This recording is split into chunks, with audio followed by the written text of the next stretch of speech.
Olá, bem-vindo ao Linha de Frente. Aqui a gente discute os temas relevantes para a Bahia e falar de Bahia a gente tem que falar de produção de riqueza, geração de empregos, muitos deles concentrados no agronegócio, muitos no comércio, setor de serviços também, mas o que está se destacando, principalmente na última década, é o setor industrial. E eu quero falar com vocês com a participação do presidente da Federação das Indústrias do Estado da Bahia, Carlos Henrique Passos, sobre os avanços desse setor. Seja bem-vindo mais uma vez, Carlos Henrique, é uma satisfação conversar com você.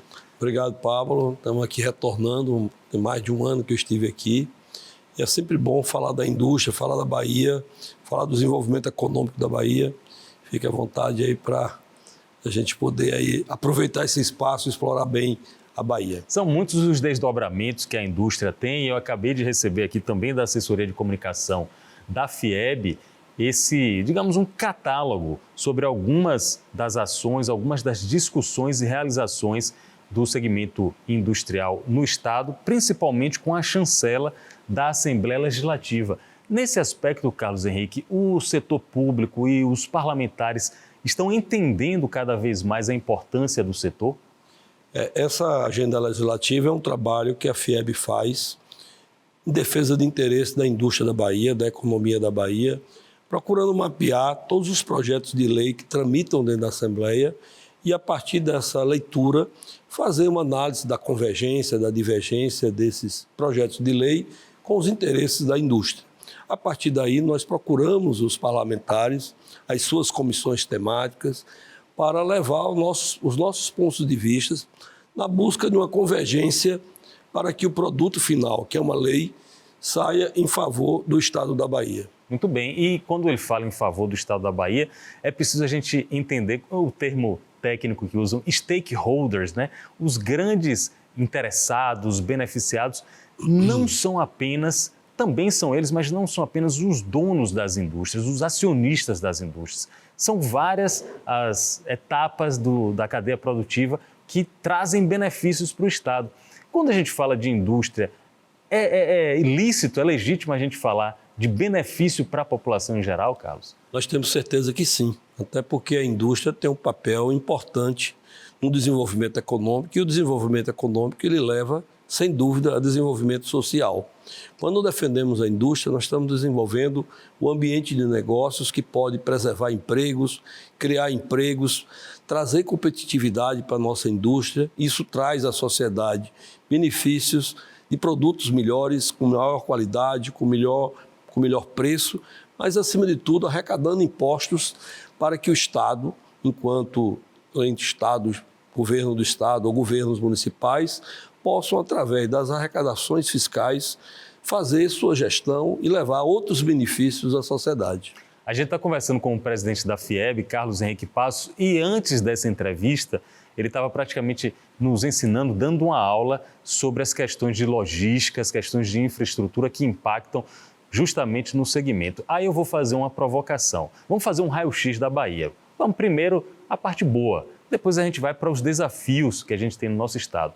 Quais são as vantagens competitivas se eu quiser instalar uma indústria na Bahia? O que é que eu tenho a meu favor? Eu acho que a Bahia tem as riquezas naturais, é o seu grande ativo, né? A Bahia hoje tem uma capacidade de produzir energia renovável a partir do vento, a partir do sol, a partir da água, a partir da biomassa. A Bahia tem um agronegócio pujante que tem contribuído muito na produção agrícola e que hoje começa a gerar o interesse da industrialização. A Bahia tem uma riqueza mineral extensa que tem não em volume, né? Nós não temos como superar o Pará com Carajás, não temos como comparar com Minas Gerais, mas a diversidade de minerais que a Bahia tem traz à Bahia uma capacidade de atuar em vários segmentos. Do ouro ao ferro, a Bahia tem jazidas que estão já sendo exploradas e que merecem agora, principalmente dentro do ambiente de sustentabilidade, com o uso da energia renovável, a Bahia contribuir com a mineração verde, que é o grande desafio da sociedade do planeta, né? De buscar uma produção industrial que não venha gerar emissão de carbono, prejudicando a nossa sustentabilidade, o nosso planeta de uma forma geral. Tem uma questão também de transporte de mercadorias. Eu estou lembrando aqui, eu sempre encontro o Carlos Henrique, quando tem eventos no Porto de Salvador, eu sempre encontro ele lá, que é uma forma de você chancelar, de você referendar a importância desse equipamento para o negócio fluir, para as coisas andarem aqui no estado. A Bahia tem o Porto de Salvador, tem o Porto de Aratu, tem o Porto de Ilhéus. Recentemente o governo anunciou requalificações, anunciou avanços e a gente percebe que o TECOM, principalmente, o Terminal de Contêineres, conseguiu alavancar bastante a questão das exportações. Tem muito ainda a evoluir. A nossa costa é enorme, mas a gente pode crescer ainda mais nisso? A Bahia é o estado que tem a maior costa, né? Em que pese isso, nós temos um complexo portuário muito vinculado à Baía de Todos os Santos, que é uma baía enorme, com calado muito alto, que favorece a navegação. É um porto natural, como dizem, mas nós temos a Baía de Camamu, nós temos Ilhéus, nós temos o extremo sul, temos o norte da Bahia. O porto, ele é essencial para a indústria. Por que o porto é essencial? Porque ele é o melhor modal de transporte para as grandes distâncias. Quando falamos de importação, de exportação ou de transporte de produtos entre estados brasileiros a uma distância maior, o meio marítimo é o melhor caminho. Mas para termos um sistema portuário eficiente, nós precisamos avançar nos outros modais de transporte. E aí voltamos ao principal modal, ao modal médio, de média distância, o modal ferroviário, né? O modal ferroviário é o nosso grande desafio de aproveitar esses dois grandes projetos que cortam a Bahia de norte a sul ou de leste a oeste, que é a da FCA, que liga norte e sul da Bahia, ou da FIOL, que liga o oeste a leste, para fazer com que esses dois sistemas ferroviários sejam concluídos ou requalificados ou com sua concessão renovada para garantir esse modal de transporte de média distância. E aí a gente entra num impasse, até desculpe te interromper, a gente entra num impasse porque recentemente a gente chegou na discussão sobre os destinos, os rumos dessas principais linhas férreas que cortam o estado. E uma das concessionárias, digamos no popular, bateu o pé firme que não queria um dos trechos mais importantes para o interesse dos baianos. Como é que a FIEB enxerga e se posiciona diante disso? Bom, nós nos posicionamos desde o início, quando houve a vontade da renovação antecipada da FCA, de preservar os trechos baianos. De lá para cá, já ocorreram avanços. Hoje há um consenso dentro do governo federal, junto com a VLI, que é a concessionária, de incorporar nos trechos a renovar o trecho Corinto-Salvador. Nós ainda temos um desafio para buscar a solução, que é a solução Salvador-Juazeiro, ou Salvador-Campo Formoso, pelo menos, que é o que opera hoje, para preservar o transporte ferroviário do norte da Bahia para cá. Então, esse assunto teve uma evolução, mas precisa ser concluído. Ele está, vamos dizer assim, na marca do pênalti para termos essa solução e, felizmente, os avanços estão em favor da Bahia. Tomara, e a gente está torcendo muito por isso, porque isso representa avanço em logística, em infraestrutura, que pode muito bem ser considerado um gargalo de nosso estado. E aí eu volto para um ano atrás, você falando, Pablo, a gente já tem muitas restrições que evitaram aquelas décadas de guerra fiscal entre Bahia e Rio Grande do Sul. A gente tinha combates quase bélicos, a mídia transmitia político A e político B puxando uma indústria para uma unidade da federação ou outra. Isso acabou e tende, inclusive, a terminar de vez com as novas condições de impostos de tributação no Brasil. Quais se tornam os diferenciais nesse tipo de realidade quando o governo não pode oferecer tantos benefícios fiscais assim? Isso é um ponto importante, é um ponto crucial, eu diria até, para a Bahia, para o Nordeste, para o Norte do país, porque o fim da guerra fiscal já está contratado. Será em 2032, quando se extingue todos os benefícios fiscais estaduais que são praticados na atração de investimentos. Novos investimentos, ninguém vai decidir um investimento baseado no benefício fiscal que tem uma data para encerrar, que é 2032. E também não há como os governos estaduais criarem novos benefícios, a não ser dentro das linhas de benefícios existentes. Então, dentro dessa realidade, que é importante entender a necessidade que a nossa sociedade, o Estado, os municípios, percebam que, para atrair investimento, nós vamos ter que buscar novos valores. Um dos principais valores é esse que nós estávamos falando antes, que é a questão da infraestrutura, e é claro, a infraestrutura não é só portos, ferrovias, nós temos rodovias, nós temos aeroportos, nós temos também energia, nós temos água, esgoto, dados, né? Tudo isso é um conjunto de infraestrutura que é importante para um investimento, principalmente investimento industrial. O segundo conjunto de valores que são necessários para uma empresa decidir pela localização é a questão de pessoas. Mão de obra qualificada. A existência da mão de obra com nível educacional adequado, com a capacitação profissional adequada.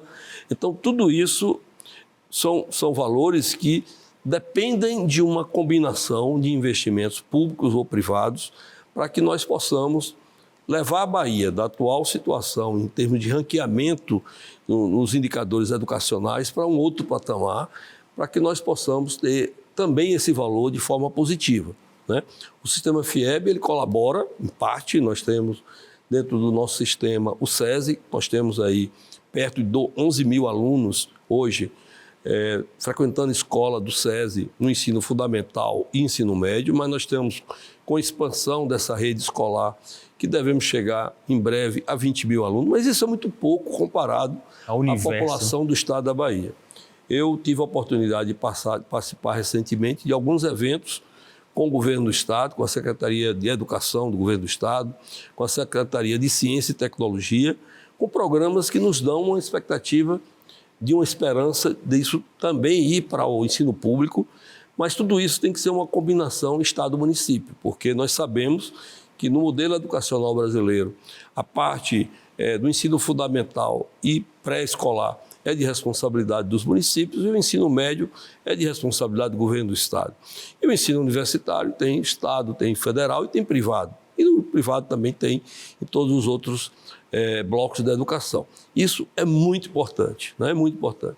Nós temos ainda no sistema FIEB o SENAI, que trabalha com capacitação profissional que praticamos paralelo ao ensino médio. Então, boa parte dos alunos do SESI, eles têm a possibilidade, fazem inclusive, ensino médio e ensino profissional, eles saem com duas formações, a formação do ensino médio e a formação de um curso técnico, gerando uma capacidade de emprego com valor, que o mercado remunera muito melhor aquele jovem que tem ensino médio, remunera mais ainda aquele que tem um curso profissional. E temos também, ainda dentro do Senai, no Senai Cimatec, que daquela entrevista para cá avançamos, hoje somos uma universidade, antes era um centro universitário, hoje nós somos a Universidade Cimatec e temos lá cursos de graduação, todos eles voltados para a carreira que tendem a contribuir com o desenvolvimento da ciência aplicada à indústria.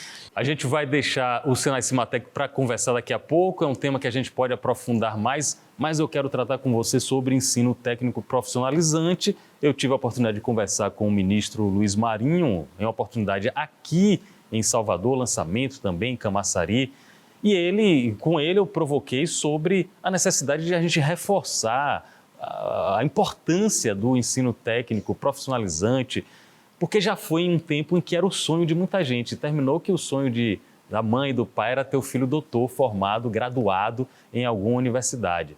Não é uma chance da gente colocar a juventude de novo com grandes oportunidades, inclusive salariais, às vezes até melhores do que o formado, do que o graduado? Eu entendo, Pablo, que isso realmente é um ponto que merece essa análise, né? Eu acho que antigamente muitos tinham o curso técnico como um teto, né? E aí, com a percepção de acesso ao ensino universitário, passaram a não perceber que esse ensino técnico, na verdade, ele é apenas um piso melhor, né? Se você conversar com empresários, por exemplo, do meu ramo, que é a construção civil, os melhores engenheiros são aqueles que são formados antes em técnico de edificações. Assim, se você chegar no polo, onde tem químico e que pessoas que são engenheiros químicos, mas antes disso foram técnicos formados em química, eles vão certamente validar que esses profissionais são melhores até do que aqueles que ficaram apenas no ambiente do estudo e chegou a um curso de graduação. Mas nós somos um país livre, as escolhas são feitas em função das percepções que a sociedade tem. Acho que isso passou um pouco essa fase, nós temos hoje uma percepção de aderência aos cursos técnicos do Senai, tanto é que nós temos valorizado, expandido essas vagas no interior do estado, buscando entender qual a necessidade das indústrias dessas regiões para oferecer cursos técnicos adequados a essas necessidades e as pessoas começarem a entender que podem sim fazer o ensino médio, em paralelo fazer o curso técnico, e assim tem sido uma escolha grande dentro do sistema SESI-Senai, como alguns que concluem seu ensino médio e voltam para fazer o ensino técnico dentro do Senai para buscar uma qualificação e um emprego de maior valor. Temos até pessoas graduadas que voltam para fazer cursos técnicos em busca de um conhecimento específico e conseguir alcançar vagas de trabalho que exigem um conhecimento maior. Então, eu acho que esse tema é um tema importante porque ele decorreu de uma certa compreensão inadequada de entender que o curso técnico era um teto. E não, ele é um piso.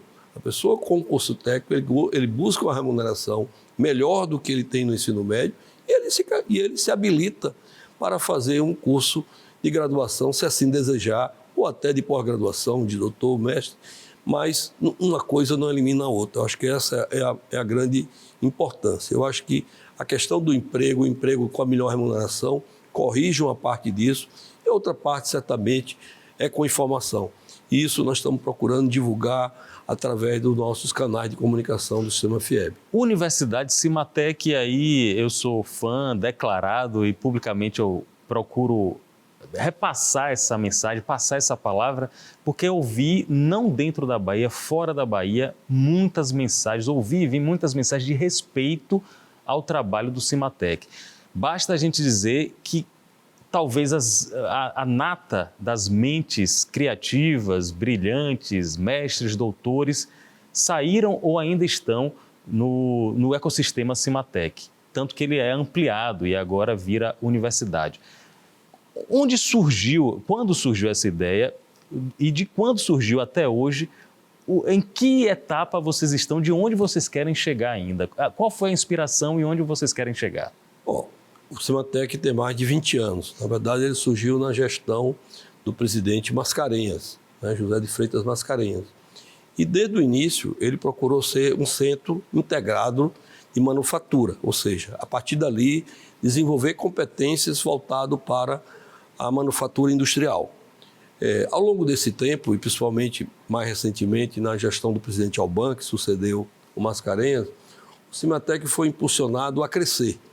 E nesse crescimento, ele não só pôde formar pessoas, como também buscar projetos de pesquisas aplicados à indústria. Hoje o Cimatec ele tem uma universidade, dentro da universidade nós temos curso de graduação, mas temos curso de doutorado, de mestrado, de pós-doutorado, mas para atender a essa mão de obra especial que é formada, o Cimatec buscou se capitalizar como um centro de desenvolvimento de pesquisa.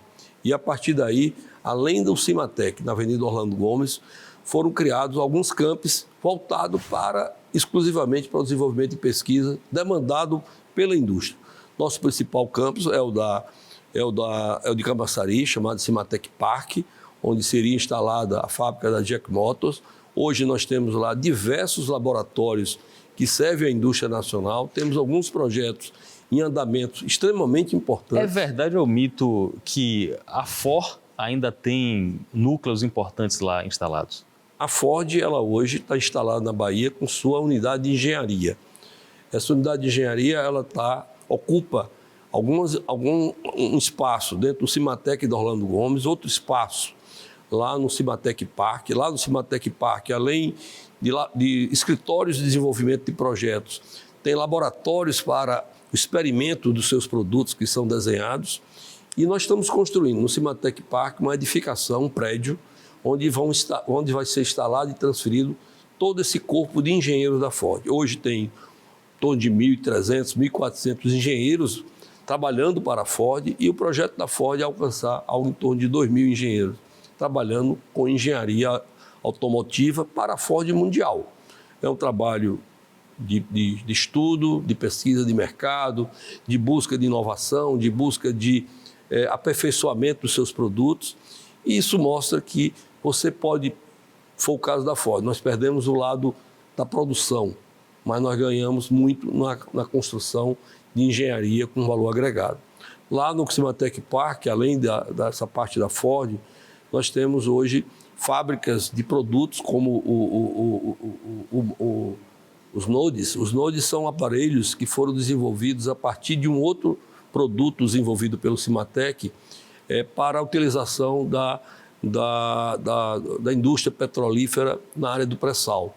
São equipamentos que são instalados no fundo do mar e, a partir da captação de sinais emitidos por esses equipamentos, você pode fazer um trabalho geofísico de prospecção, de controle e de identificação de potencial de produção. Então, nós temos vários equipamentos, estamos construindo uma unidade reduzida, piloto de hidrogênio verde, através de um convênio com a petrolífera portuguesa.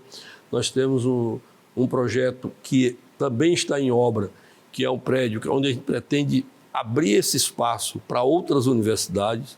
É um Science Park onde a gente pretende instalar não só a Universidade Simatec, mas da Universidade Federal da Bahia, da Unicamp, da USP, todos que queiram interesse terão espaço para trazer seus pesquisadores e fazer estudos, tendo um espaço físico que pode extrapolar seus experimentos para a escala pré-industrial. Com certeza é um importante cartão de visita que vocês oferecem para o Estado, trazendo, convidando instituições, convidando a parte acadêmica e a parte prática para conhecer o ecossistema que a Bahia está oferecendo. Mas aí eu vou com uma outra questão. As pessoas aí vão dizer, mas Pablo, você está falando de indústria, você está falando só de Camaçari e de Feira de Santana, talvez Feira de Santana, que também tem indústria. Eu queria que você desmistificasse isso. Como a indústria está presente nas várias regiões da Bahia e de várias maneiras, com várias facetas. É um desafio, acho, do Estado da Bahia de levar seu desenvolvimento econômico e social para todo o seu Estado. A Bahia é um Estado muito grande, a FIEB faz parte desse movimento. Nós temos hoje representações do SESI, do SENAI, do IEL, da própria FIEB, nos principais municípios da Bahia, aqueles que são considerados capitais regionais, centros regionais, todos eles nós temos unidades instaladas. Esse processo de desenvolvimento industrial, além da região metropolitana, ele vem acontecendo, talvez de forma lenta, às vezes não é percebido. Hoje, o PIB industrial da Bahia, em torno de 45%, 40%, ainda é aqui na região metropolitana de Salvador, onde começou com a refinaria, com o polo petroquímico, com o CIA, mas isso já foi 60%. Né? Então já houve uma redução. E a redução se deu pelo crescimento dos outros polos. O polo da região metropolitana de Feira de Santana, ele é muito representativo. Né? Ele já é bem representativo. Ele já gera hoje, em termos de emprego, metade do que é gerado aqui na região metropolitana de Salvador. É um número importante. Então ele tem já um tamanho e importância bastante grande. Mas se você pega a região norte da Bahia, onde podemos eleger como capital Juazeiro, ou você pega o sudoeste da Bahia, onde você pode eleger Vitória da Conquista, Ilhéus e Itabuna, ali no sul da Bahia, ou Teixeira de Freitas, Eunápolis, no extremo sul da Bahia, ou Luiz Eduardo de Barreiras, no oeste da Bahia, todos eles já têm uma participação no seu PIB significativa da nossa indústria com geração de emprego. Isso é um processo crescente. Na medida em que se discute a industrialização das nossas riquezas naturais, aquela primeira abordagem que você fez, seja da mineração, seja do agro, seja da energia, nós estamos favorecendo o caminho dessa indústria para o interior do Estado. Lá, mais do que aqui até, essa questão da infraestrutura é essencial para fazer acontecer. Né? Nós tivemos, ao longo desse último ano, várias inaugurações de subestações da Coelba. A reivindicação do Oeste com a Coelba de dar uma estabilidade, né? Ela fez várias inaugurações no ano de 24 e já agora no início de 25, mas ainda é pequeno para a necessidade e a capacidade que tem o oeste da Bahia de expandir, seja na área do agro, com irrigação ainda mais presente nas suas áreas, seja na industrialização dos produtos que aquela região produz. Aquela região produz um nível de determinados produtos, é o segundo lugar do Brasil. É no algodão, é na soja, é no milho, mas investimentos industriais estão chegando lá. Recentemente foi lançada a pedra fundamental da Impasa, estive lá ainda esse ano, já está em obra, uma obra muito grande. Nós temos hoje o circuito ali Jaborandi, Correntina, com muitas presenças de unidades industriais em instalação, em implantação, embora essa questão de energia ainda é necessária para favorecer ainda mais a expansão do setor industrial no oeste da Bahia. Você vai no extremo sul, da mesma maneira. Talvez lá, mais do que energia, a nossa maior necessidade é no sistema rodoviário, né? Estamos agora enfrentando o bloqueio da ponte do Rio Jequitinhonha, que prejudica a integração daquele trecho pós o Rio para cá, né? Isso é ruim para a Bahia do ponto de vista... Me permita um desabafo como cidadão. O desabafo é o seguinte: eu estou conversando aqui com uma liderança da indústria, do segmento da indústria na Bahia. E para eu conseguir marcar uma entrevista com o Carlos Henrique Passos, dá trabalho, não é por má vontade. Ele tem interesse, eu tenho interesse, a Aratu tem interesse, a FIEB tem. É porque a agenda, o agendamento dele, o planejamento dele é muito concorrido. Por que eu estou citando isso? Porque na iniciativa privada, tudo é feito com planejamento. Se tem uma planta para ser instalada ou para ser demolida, não chega de um dia para o outro e diz, olha, vai ser demolido amanhã, todo mundo vai para casa e volte no dia que Deus quiser. Tudo tem planejamento. No poder público, essa questão da ponte do Rio Jequitinhonha, para mim, é muito emblemática. Como é que você chega no limite de uma ponte, está com risco de desabar, você interdita a ponte e um mês depois você dá uma previsão de quando vai iniciar, sem pensar nos estragos que isso faz para a indústria, para o paciente médico, para o comércio do pequeno varejista. O poder público, às vezes, atrapalha mais do que ajuda, Carlos. Aí é um desabafo meu, se você quiser até continuar, é o direito seu. Mas eu estou fazendo um desabafo como cidadão a respeito da ponte do Rio Jequitinhonha. Eu tenho a compreensão da necessidade do Estado, né?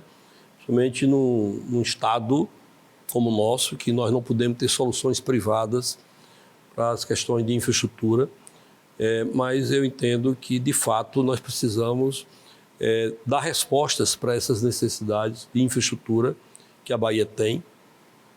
Já falamos do portuário, já falamos do ferroviário, no rodoviário clama, né? Graças a Deus, daquela entrevista para cá, tivemos uma solução do distrato da Via Bahia, né? Mas estamos agora num processo de audiência pública para uma nova concessão, né?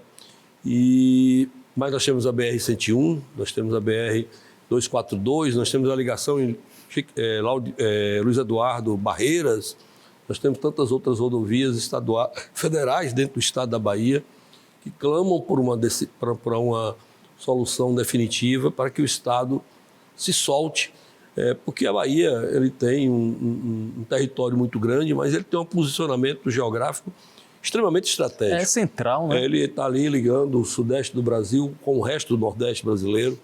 Ele faz fronteiras com muitos estados do nosso nordeste e do sudeste. Então, um sistema de infraestrutura viário adequado, ele potencializa muito para o estado que tem efetivamente riquezas naturais que podem favorecer o seu desenvolvimento econômico. Até a nossa região nordeste, que sempre foi debatida como a região da caatinga, da seca, hoje com a energia solar, com a energia eólica, abre-se uma fronteira de desenvolvimento econômico. Nós estamos dentro do próprio Cimatec, nós temos um campus voltado para esse ambiente, nós temos o Cimatec Sertão, nós já estamos hoje numa fase de implantação em Orolândia, perto ali de Jacobina, com o plantio do agave, que é aquela planta que para nós era a planta do sisal, mas o nome técnico dela é agave. Isso vira energia. Isso vai virar energia, vai virar etanol. né? Mas não vai só virar etanol, vai virar gás, vai virar biomassa, vai virar adubo, fertilizante. Quer dizer, é um projeto que inverte a lógica atual. A lógica atual do sisal, ele é aproveitado menos de 10% da sua massa, o restante não tem valor econômico. A busca da ciência é fazer o inverso, é aproveitar mais de 90% daquela massa para gerar etanol, para gerar gás, por exemplo, que nós sabemos, por exemplo, que o bioma da caatinga nordestina, que ele passa por desmatamento, a maior parte do desmatamento é feito para gerar lenha, né? Então, na hora que você criar um aproveitamento econômico da geração de gás, você pode, quem sabe, contribuir para o meio ambiente e evitar áreas que hoje a Bahia já tem algumas áreas consideradas desertificadas. Então, tudo isso a ciência pode ajudar, e o Cimatec, através da sua unidade do Sertão, ele tem dentro do seu projeto desenvolver competências para contribuir para esse desenvolvimento. Eu preciso aproveitar a sua participação aqui, aproveitar o seu conhecimento e a rede de relacionamentos que você tem para discutir um pouco de geopolítica.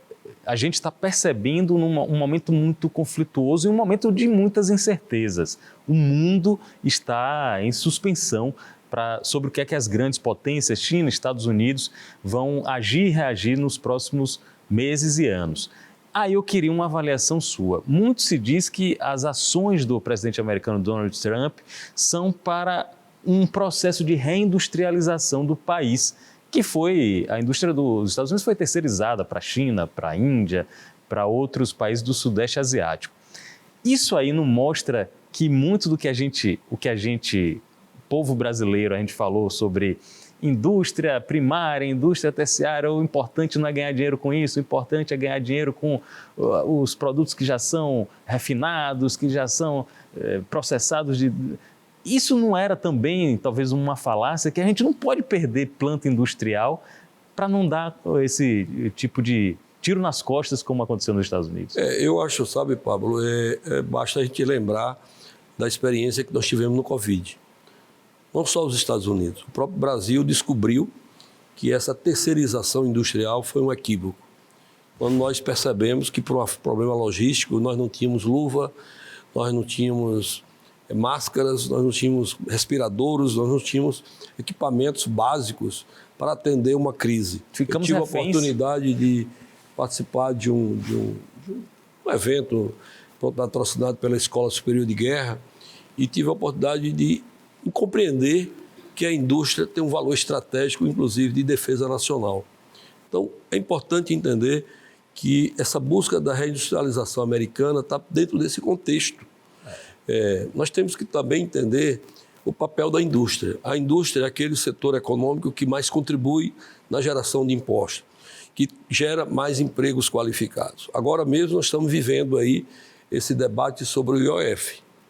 Se interpretarmos o dado do primeiro trimestre de 2025 do PIB, nós vamos entender um pouco o que é que está passando. O PIB ainda foi positivo no primeiro trimestre de 2025, mas quem tornou o PIB positivo foi o agronegócio, né? Não foi a indústria. Então, quando a indústria cresce a arrecadação do Estado. Quando o agro cresce, necessariamente não cresce a arrecadação tributária dos governos.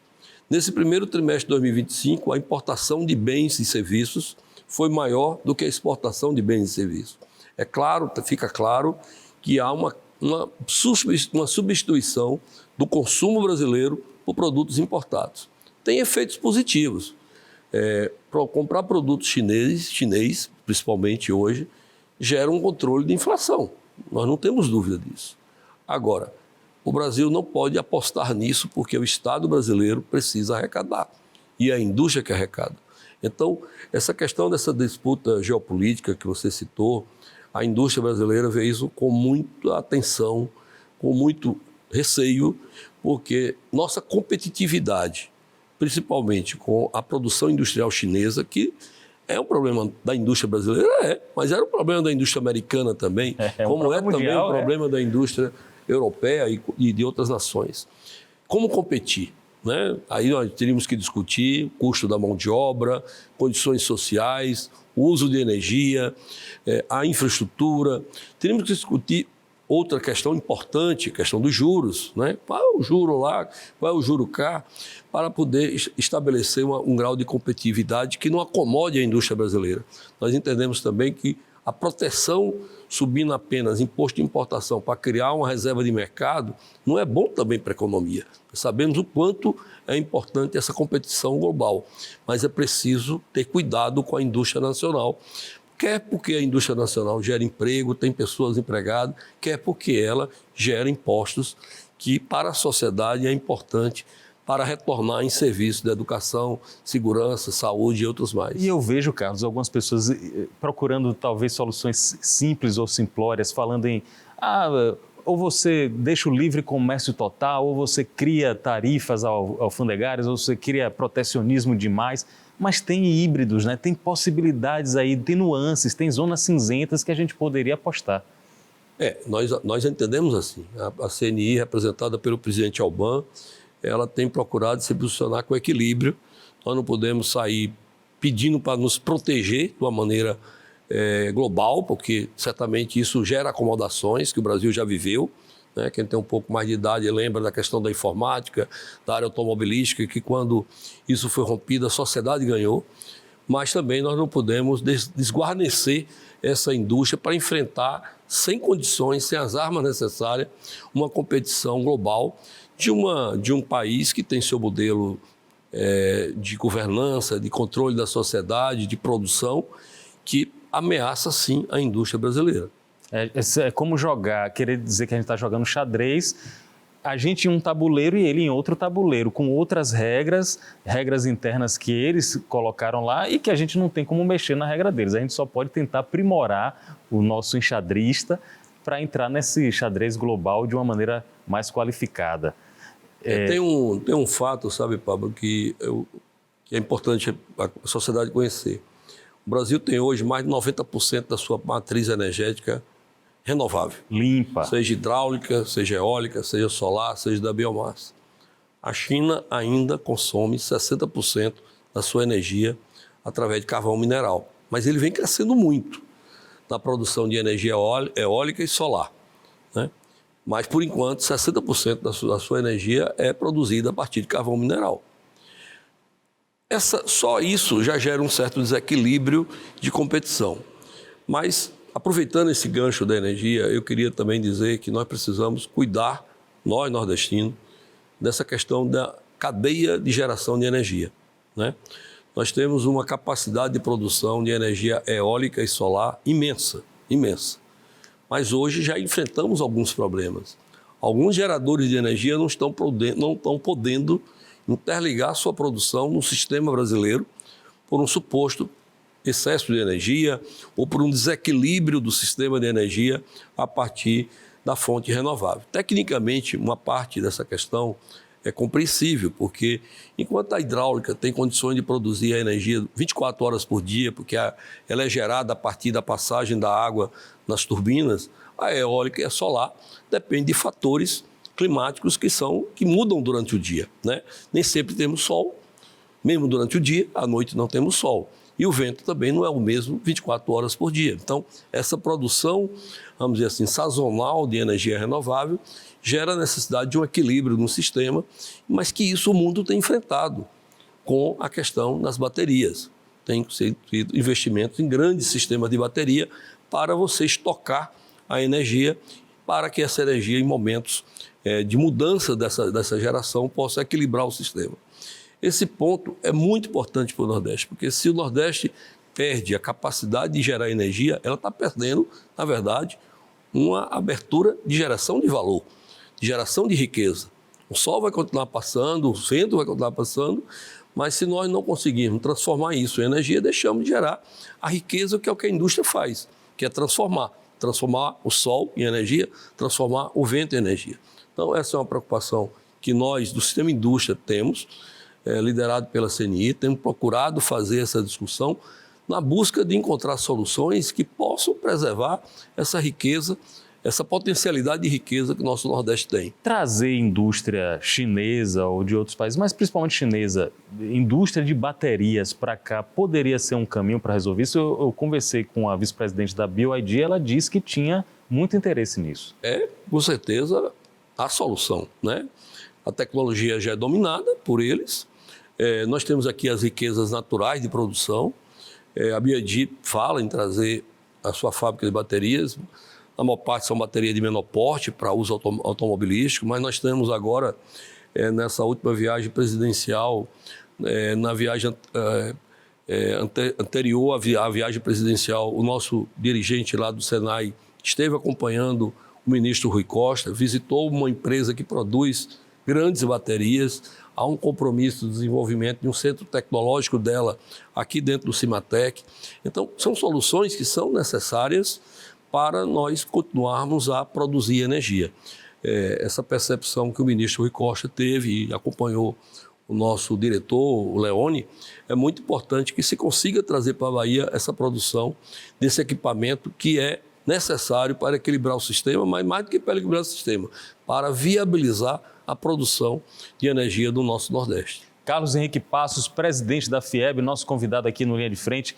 Antes de terminar, a entrevista sempre vai por vários rumos, vários caminhos, e é bom que abre olhos e ouvidos da sociedade baiana para outros temas, mas eu queria fazer um fechamento desse nosso encontro, dando um depoimento e pedindo uma impressão sua. Foi-se o tempo em que a FIEB era apenas considerada, digamos, um sindicato patronal.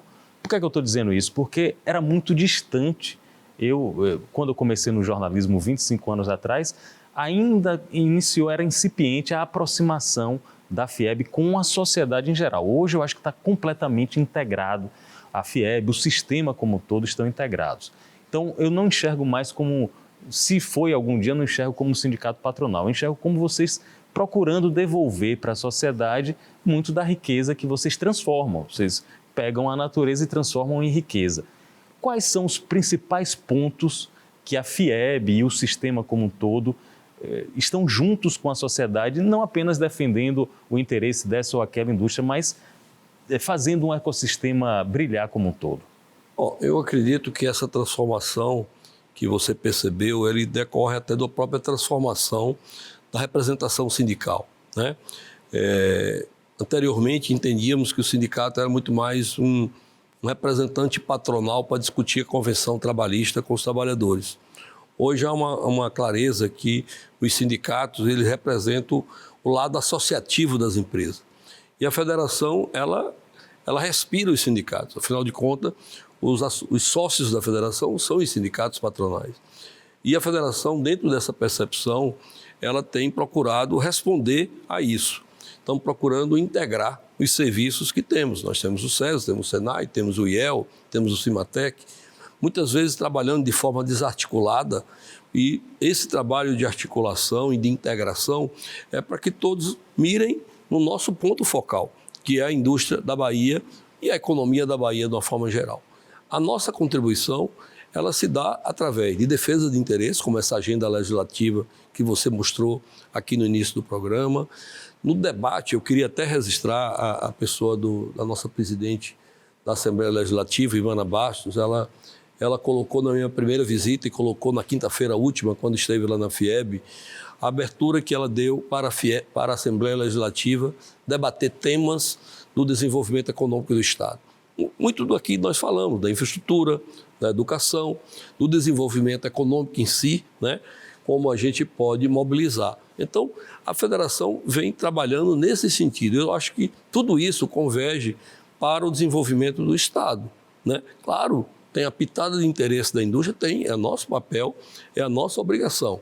Mas quando nós estamos ali sentados numa entidade de classe, nós entendemos o interesse coletivo, não o interesse individual, quer da minha empresa, quer da empresa do presidente do sindicato A ou B, e sim de um grupo que é representado pelo nosso cargo, pelo nosso mandato. Então, praticando dessa maneira, nós acreditamos que nós temos capacidade de contribuir para o desenvolvimento da sociedade do Estado da Bahia através do desenvolvimento econômico.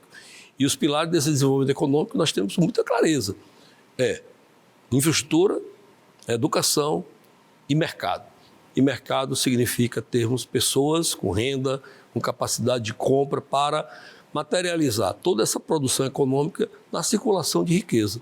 Se conseguirmos êxito nisso, eu tenho certeza que nossa federação, os nossos sindicatos estarão, cada um fazendo sua parte no desenvolvimento do estado da Bahia. E com certeza fazendo isso, vocês se tornam maiores do que os prédios, maiores do que as fábricas, maiores do que as pessoas, maiores até do que a FIEB. Vocês se tornam uma parte integrante de uma grande engrenagem que eu acredito só quer o desenvolvimento do nosso estado. Parabéns e boa sorte aí para vocês. Obrigado, Pablo. Nós temos lá uma gerência de sustentabilidade que cuida, em nome da indústria, de toda a proteção, né, da proteção do meio ambiente, do social, da governança. Nós somos sede do ODS da ONU, quer dizer, nós procuramos fazer tudo isso com responsabilidade social e ambiental. Muito bem. Carlos Henrique Passos, o presidente da FIEB, nosso convidado aqui no Linha de Frente. Obrigado a todos que acompanharam e até o próximo encontro.